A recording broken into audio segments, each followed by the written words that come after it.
Are you a SWOT, or are you somebody who likes to soar? Now you're probably thinking, what on earth is this man going on about? Well, if you run a business, if you want to get your next big win, you may use some analytical tools called SWOT. You may also gravitate towards something called SOAR. So me and my good friend and business partner, Joe, we're going to discuss SWOT and why on balance we think it's a heap of poo. And we're going to talk about SOAR. So hang on, folks. Let's get a bit of music to get the old circulation going. We'll come back and we'll have a chat. So just keep pace with this as I scroll down and do this.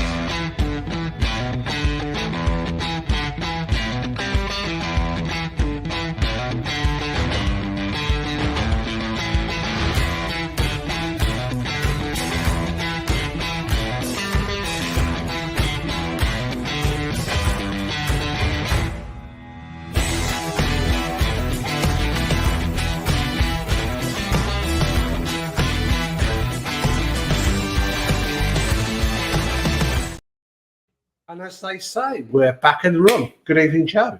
What a great intro. Good evening. That was, I like that intro. So you did very well there, I thought. Thank you very much. Yeah. So we're here talking about SWOT versus SOAR. And I like the fact that you said SWOT was a heap of poo. That was nice and graphic for us without being over the top. Very, very nicely put. So SWOT, as you probably know, stands for strengths, weaknesses, opportunities, and threats. We'll talk about how to use it. And it's not a bad thing, it's quite a useful thing. But last time in the show, we talked about pestle, didn't we? We did. Or pestle or steeple, or whichever way you want to regroup the letters, and the importance of looking outside and seeing what's going on in the world around you. And the next step is then to say, well, where's your business in relation to that? How well placed are you in that environment? Where are there some opportunities and some risks or threats to look out for? So SWOT is the next logical step, but we're also going to talk about an alternative, which is SOAR, because everybody does SWOT, don't they? Yeah, and I think before we put SWOT in the dustbin here, as Joe said, it has got its strengths. So you've got to bear in mind, it's a very old tool in terms of age. It was introduced in the early 60s. Effectively, it has some good things about it, albeit it's got lots of weaknesses now, relatively speaking, to SOAR, which is more 2000s tool. So it does encourage conversations.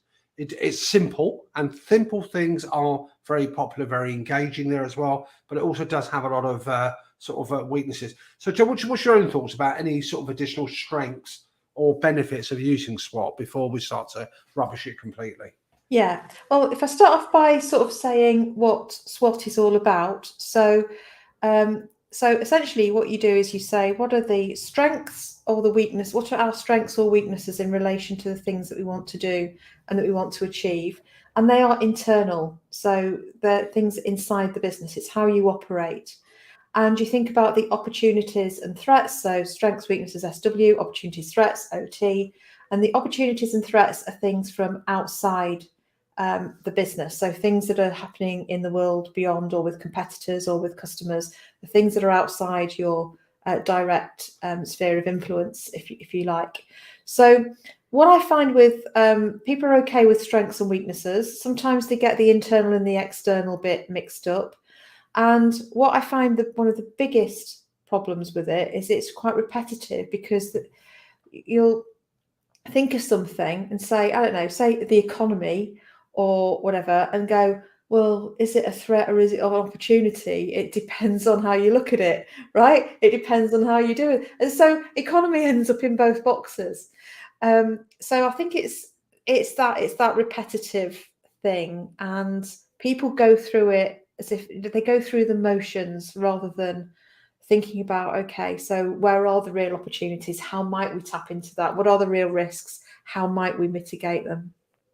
Yeah, I think you're right. I think it's also within that, it tends to be more of a listing exercise for people. I actually would say, I'd question that, that people actually aren't that self-aware or that honest about weaknesses either. Because if it's like a management culture thing, if it's something in the team, if it's something internal, it becomes very difficult, doesn't it, when you've got a collective to say, actually, they're the weak person in the link here. Even if you get an outside facilitator, I think that can create some tensions. It doesn't completely mitigate it. I think also it makes people very defensive. So it's not really what I would call an assertive, proactive, let's go out there, forward thinking tool. It's very much a defensive thing here. And yeah, there's no sense of prioritization with what those relative strengths and weaknesses are. And people don't relate those environments internally and externally to themselves. It's just like, let's make a list, as many as we can. There's far too many for the brain to cope with. It's very binary, isn't it? Yeah, well, like Strong that. here and we're weak there, and then messy and completely blurred with the opportunities and threats, because it does depend how you choose to view it and what you do with it. So, if you're an exporter, an exchange rate change may be an opportunity or a risk, depending on how much you're buying or where you're selling. But you might want to pre-buy some currency and do well on that, or get rid of some currency and do well on that. So it's sort of binary on one part, and then a big blob of stuff on the other side, I think, when it's not done well. Folks, listen, by the way, if you're just hopping on and you're listening into this, we'd love to hear your opinion. So this is mine and Jo's opinion based on several years of experience. So do you use SWOT in your own business here? Have you used it before? Do you think it's a good tool? What are its relative merits, and what are its relative sort of things that you don't quite like about it? So obviously we've got our own contribution to make, which we say is pretty solid, but we'd love to hear what your thoughts are and comments as well. So put it in the comments box. We always like to chase those up as well. Yeah, we do. We'd love to hear from you. And for SWOT, I think one of the things it's got going for it is that most people get the fundamental principles, even if they don't use it very well. You can ask most people to do a SWOT, and they sort of get the principles and can produce something that has some value. So it is straightforward, isn't it? And that's an interesting point, because I think that ability to most people can connect with it. It means it starts conversations about your organisations. It starts a dialogue here. And I think probably another weak limitation of it is people think that's the end of it, when SWOT is actually one tool that you use in the whole strategic, sort of development as well. It's the beginning, isn't it? It's helping you start the process of starting to think about what is the the value proposition and everything else that goes on around it as well. So and weaknesses. I mean, I don't know what we think about the term weaknesses. There's been a trend to use more of a development area. But of course, development area is also misconstrued. So a development area can be a strength that you want to develop further.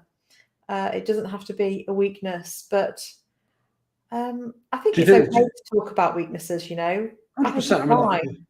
The word itself might present some negativity and some weakness, but by the very nature of a weakness, it's something that you need to develop. I wonder if they're going to introduce the concept of challenges instead, so you're going to have SCOT as opposed to SWOT. Yeah, that would be good. It might confuse people with the risks bit in terms of the threats bit, but it's interesting, isn't it? And of course, everything can be done on a 2x2 grid, can't it? And SWOT is 4 boxes, fill them in, and pretty straightforward to do. But like all of these frameworks, they succeed or fail through the quality of thinking. So all they do is provide some structure, and it's crap in, crap out. If you're not thoughtful and you don't have data and evidence, and if you're just going through intuition and bunging down what you think, instead of really doing a good job with it, then you're not going to get a great set of insights out of it. It's an interesting point there. So did you think that, whether we're talking SWOT, PESTLE, SOAR, we'll come back to SOAR in a moment, that actually if an organisation really wants to take itself seriously and develop something of substance like a plan, a strategic roadmap, that it should actually bring in outside neutral objective support? I think so. I think it's about having some customer views as well. I see too many businesses just doing this for themselves and based on their own perception of what they see. It's important to get some customer feedback on where you're doing well and where you're doing not so well. To talk to customers about what their future plans are, where are they heading, what might they need from you in the future, because out of that will come some opportunities and potentially some threats as well if customers are heading off in a different direction, and to look at what's going on from a competitor point of view and seeing well, actually we think we're strong, but when we look at competitor X, they're really, really strong. So we're not as strong as we would like to be, or we're doing much better than competitor Y. So I think it's about bringing in those different perspectives, rather than what often happens is people from an organisation sit in a room, brainstorm the SWOT without any data, without any outside perspectives, and go, da-da, there's the SWOT. And it's a start, but it's not the final picture. It's not the full picture. Yeah, I absolutely agree with that. And I think there's two things that spring to mind from what's being said there. One, irrespective of whatever tool you're going to use, whatever technique, data is paramount. Data is one of your valuable commodities to tap into. Secondly, I think this idea of competition, I think competition actually is a good thing. If it's good, fair competition, I think there's so much we can learn from that. There's so much, no reinvention of the wheel there as well. And it's quite weird, actually, because I think, and I think this is going to be a great topic for another show when we talk about competition. But I think competition, to some people, is quite scary. But I actually think there's so many nuggets of information, so much you can learn, and I'm not saying copy directly, but learn from. I mean, I think about Ryanair. I mean, when Michael O'Leary took over Ryanair, it was on its knees, pretty much, relatively speaking. He managed to turn it around very well. And some of the practices he developed, like aircraft landing, quick getting them on the aircraft as quickly as possible, a quick turnaround time. Even the premium airlines copied him and implemented that practice. You know, they're not sort of low-cost airlines. They learned a practice that was good in that industry and applied it for themselves. Yeah, absolutely. So competition is good. We can learn, and I think we do need to benchmark ourselves when we're doing a SWOT or any other piece of strategy. And what I think we need to benchmark ourselves against is how well are those competitors doing for customers? How well are they serving customers, and how efficiently are they serving customers from a cost and a process point of view? Now we'll step forward then. We fast forward here. So we've gone from the early 60s for SWOT. We fast forward to the early 2000s and step forward SOAR. So what's your thoughts about SOAR? I mean, is that one you tend to use more than SWOT? Yeah, I will consistently favour a SOAR over a SWOT. So for those people who are new to SOAR, SOAR stands for strengths, opportunities, aspirations, and results. Yeah. And the strengths continue to be the strengths, the internal strengths. The opportunities are what you would have in SWOT as the threats and the opportunities. So instead of saying, is it negative or is it positive, like opportunities or threats, it forces you into more entrepreneurial thinking, because you have to turn the threat into an opportunity. So there's only an opportunity box. And then there are aspirations. What are you hoping for? And results. What are the results you want to get from all of that? So here's the strengths, here's the opportunities. In the midst of that, here's the aspirations we want to achieve, and here are the tangible results. It comes from the field of appreciative inquiry. So that's inquiry with an I. And what the whole premise of appreciative inquiry is about, if you read the stuff by David Clutterbuck and others, is that if we follow what's working for us and do more of that, we will have much better results. If we only focus on the things that that are weaknesses, we'll get mediocrity and we'll get average results. So focus on the strengths. Focus on where the opportunities are, focus on the positive, and keep learning about that and repeating that, and you'll accelerate success. I think the very use of the mnemonic, the SOAR, straight away, I think you've engendered what I call a more proactive, a more forward-thinking, a more positive mindset in an individual or a business here, which can be good. I mean, I think we want people to have that positive, go-getting mindset. I think probably one of the limitations, though, in that is that some people may lack a degree of realism in there, especially if they're not underpinning it with data and not being analytical. So even though I like the fact that it's more forward thinking, it's more positive, it configures and reframes the way we look at things, which I think is wonderful, I think there can be for some that it actually it makes them, I wouldn't say more ambitious than realism, but I think they sometimes might lose a sense of realism, especially if they haven't got data that helps them come up with those decisions. And the weaknesses in all of these models isn't the model. The weakness is how we use them, or the failure in them is how humans, it's human error, 100%. user error in terms of how we're applying them. And I think that's important. And the other thing to say about SOAR is that, I've talked about a threat being also, we flip it and we turn it into an opportunity. We do the same with weaknesses. So if we're not strong in something and it would help us to be strong in that thing, we flip it and say that's an opportunity to improve. So you've still got all the ingredients of a SWOT. It's just about reframing them more entrepreneurially, and then having some forward momentum out of it. So the SWOT, you do it and that's that. But the momentum is gained by thinking about your aspirations and the results that you want as a consequence of the analysis that you've just done.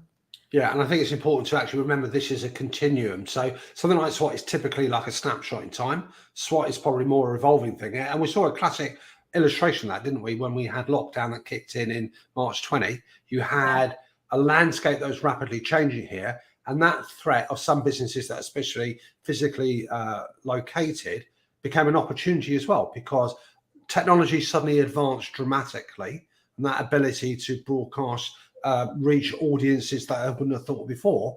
I think for some businesses that was a great opportunity for it to develop new audiences, expand their reach as well, even though there's an element of risk with that. So risk, threats, we've got AI coming out now here. A lot of people are getting quite nervy about that. It's here, the genie's out the bottle. So we've got to actually look at that, though it might be a threat for some things, some elements, it also represents a great opportunity for businesses to actually take advantage and leverage it correctly. Yeah, and I see businesses ploughing on with AI. So, and I think the leaders of tomorrow are figuring out how to use AI well and responsibly. The non-leaders of tomorrow are still debating about whether AI is a good thing or not. And we need to have those debates. We need to learn how to manage, like with any new technology or innovation. It could be a piece of new medical research or something, or new medical solution. We need to learn how to manage the ethics of that and the integrity around it. But it's good. I think the strong business leaders of tomorrow are thinking about how they're going to work with it now, and not doing all this sort of debating about whether or not it'll be a thing, because it will be a thing. It's just how we use it. Well, it is a thing. It's happening now. Yeah. Every time I look, it's getting one step further. And if I think about going back a long time when I was at school, you're probably far too young for this, Joe, but log tables, slide rules were the mathematical calculating device at the time. And then it developed, and we have calculators. Probably most. It was an abacus. You told me it was an abacus. Abacus, log tables, and slide rules. Yeah. I even remember using an abacus myself, right, many years ago. This is when dinosaurs ruled the earth. But you have the same with phones. When phones first came out, there's that big brick thing, and now pretty much it's a mini computer you're carrying around with you. Yeah, it's amazing. It's being a camera and an emailing device is the and the surfing and all of those things. So yeah, it's about looking at how you're going to work with these things, and also thinking about the direction of travel. It's not just about thinking where things are today, but assessing what the likely, a few likely trajectories are going to be, and doing a few different scenarios within that as well. I think that's quite a nice thing to do in terms of base case, realistic case, and best case scenarios. Now, folks, before we continue this conversation, I think it's important to emphasise, by the way, me and Jo on our next round of broadcasting here, we deliberately made the choice not to discuss what we're going to talk about before we come live. So we know what the theme is, we know what the topic is, but we don't actually know what each other is going to be saying there as well. So this is not a scripted presentation. So I don't necessarily know 100% what Jo's going to say. She doesn't know what I'm going to say and all the rest of it. So here's a question I'm going to ask her. All right. Now, I think we're both of the same mind that SOAR, SWOT, PESTLE, these are just parts of the toolkit. It has to interact with other aspects. If you've got let's say you're a reasonable medium-sized company, so you've got the internal resources, you want to connect and talk to your stakeholders, your customers, suppliers, get as many people involved in your strategic development there. What should the ideal team look like? Should it be a multidisciplinary team? Should it be just imposed by the owner? Yeah. When you look at sort of, what works from methods like growth hacking, innovation sprints, and those methodologies, multidisciplinary teams are really good. It depends what you want to do, actually. But if we're talking about general business planning and business growth, multidisciplinary team, getting everybody involved. But I also suggest if you've got people in different teams, they might want to do it for their own teams and do a deeper dive. So you've sort of got this working at different, depending on the size of your organization, you've got it working at different levels, and it just goes deeper and deeper with every level and every team. So overarching, and then almost like a pyramid. But I think you can involve some trusted customers for certain parts of these conversations and workshops and so on, and also suppliers. If you've got some really key suppliers, because your suppliers will be seeing things that in terms of what's going on in the market, what other people are asking them for, and they'll be seeing trends and so on. From that different perspective as well. So a lot of good innovation and creativity can come from your supply chain and the experts that you outsource to. So it's a good idea to involve some of those if you've got, if they do a lot of work for your business and you trust them, and so on, and bring them in. So I think it's good to have moments to think for yourself as well, and just to process it as the leader and think about what this is saying. But all these models, I see them like the different lenses. So we're looking at the world through the lens of SWOT or SOAR, through a pestle, through whatever, and it's like having a kaleidoscope where you overlay them and then you shift them round. And the important thing is to say, so what is this? When I look at this, what is it saying to me? What story is my analysis? Once I've put it through the model, or pushed the data through the model, as they say, is telling me that what insights am I getting? And I think with that, I think there's a few things that come from that. I think analysing, understanding where you are is really important here, but I think it's important.